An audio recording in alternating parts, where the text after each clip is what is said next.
Ora, boa tarde a todos. Agradeço o convite e a possibilidade que a organização deste congresso me deu para apresentar precisamente este estudo. Este estudo intitula-se Percepção do Risco nas modalidades de Kitesurf e Windsurf. É um estudo que é realizado por uma equipa de trabalho, portanto, por mim, Henrique Frazão, Diogo Monteiro e também Nuno Garrido, e aquilo podemos dizer relativamente a este mesmo estudo é que o estudo pretende a recolha de dados para um trabalho de natureza académica no âmbito de uma tese de doutoramento em Ciências do Desporto, naturalmente realizado por mim e na Universidade de Trás-Montes e Altor. Portanto, serve este trabalho como que uma primeira análise sobre aquilo que são os vários estudos a desenvolver nesta tese de doutoramento. Assim, nós entendemos que efetivamente o tema é um tema bastante atual e pertinente, uma vez que lidamos com percepções de risco que as pessoas têm. Naturalmente que é sempre suscetível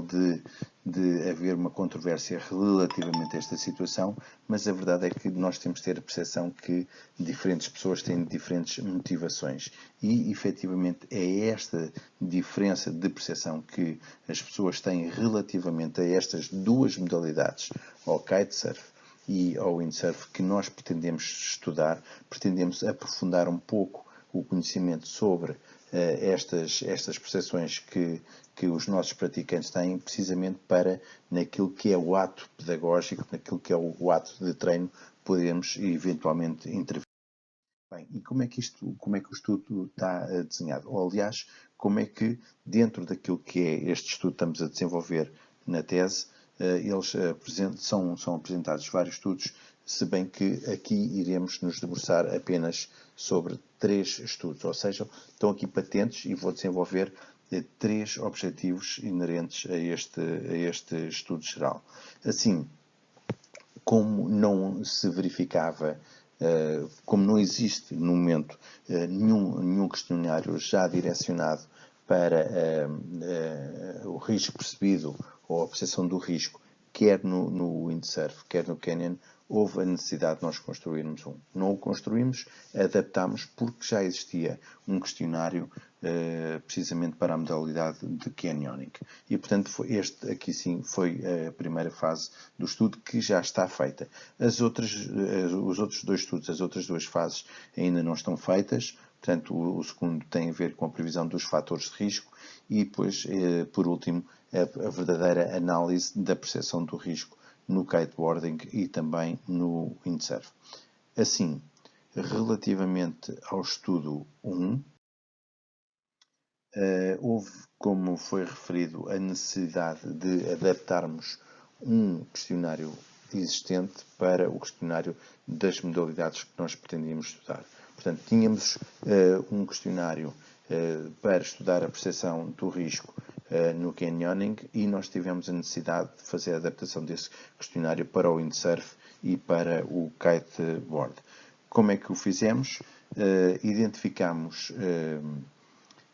2 grupos em que cada grupo tinha 4 especialistas e basicamente aquilo que nós fizemos foi entregar a estes especialistas aquilo que era o questionário geral, o questionário inicial e depois uma sugestão nossa daquilo que nós entendíamos que poderia ser uma primeira adaptação. E, portanto, cada um destes especialistas deu os seus contributos, ou seja, nas questões em que não tinha dúvidas, não fazia qualquer sugestão, e nas questões onde suscitava dúvidas, onde pretendia dar o seu contributo, portanto, ele fazia esse reparo. Portanto, aquilo que nós fomos avaliar depois foi verificar item a item se existia concordância em todos os itens ou se, por um lado, existia concordância e discordância em algum dos itens e tentámos aí encontrar um consenso relativamente àquilo que era o teor da informação contida em cada um dos itens. Feita esta verificação, conseguimos chegar então a uma versão quase final. A versão esta que depois então mereceu da nossa parte uma atenção muito grande no sentido de construir os itens de acordo com aquilo que era o rigoroso conteúdo, o rigor também na forma como queríamos transmitir a informação e, portanto, isso foi conseguido numa determinada fase e depois, naturalmente, houve também a necessidade de procedermos a uma verificação ortográfica e gramatical sobre aquilo que era a construção desta mesma versão. E assim conseguimos obter esta versão adaptada que, depois de realizada, então foi enviada para o universo de os praticantes de windsurf e kiteboard. Relativamente ao estudo 2, portanto, é um estudo que ainda não está a ser feito. Dizer também ainda que, neste momento, relativamente àquilo que é a resposta ao nosso questionário, nós já conseguimos 641 respostas. Entendemos que este valor ultrapassou barbaramente as nossas expectativas, porque é de facto são duas comunidades em que é difícil este tipo de recolha, porque são duas tribos que não estão muito preparadas para este tipo de análise. De qualquer das maneiras, foi muito interessante, houve uma adesão muito interessante e não deixa de ser também interessante o facto destas 641 respostas, 50% aproximadamente serem de windsurf e 49% serem de kite, ou seja, até mesmo no número de respostas a coisa estabeleceu-se de uma forma bastante normal. Portanto, nós já temos um conjunto de respostas. Este estudo ainda não está feito, portanto, só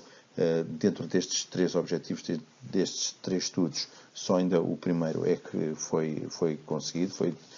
desenvolvido e, portanto, neste momento nós estamos em fase de recolha de dados, que estamos neste momento a terminar e vamos dar então início a este segundo estudo, que nós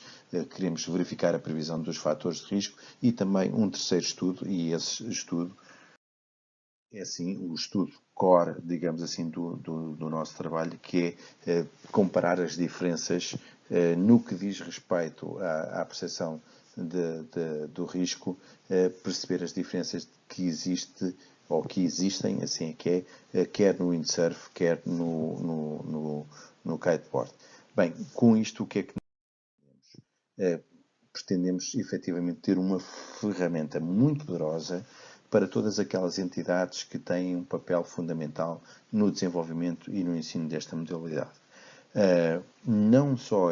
estas entidades, mas também aquelas pessoas que, de alguma forma, treinadores e professores, têm o gosto e têm a possibilidade de intervir de uma forma consciente e racional naquilo que é a dimensão da gestão do risco. Sabemos perfeitamente que as questões de segurança e percepção do risco assumidas como fatores proeminentes para a satisfação e segurança dos participantes pode-nos permitir, que é isto que nós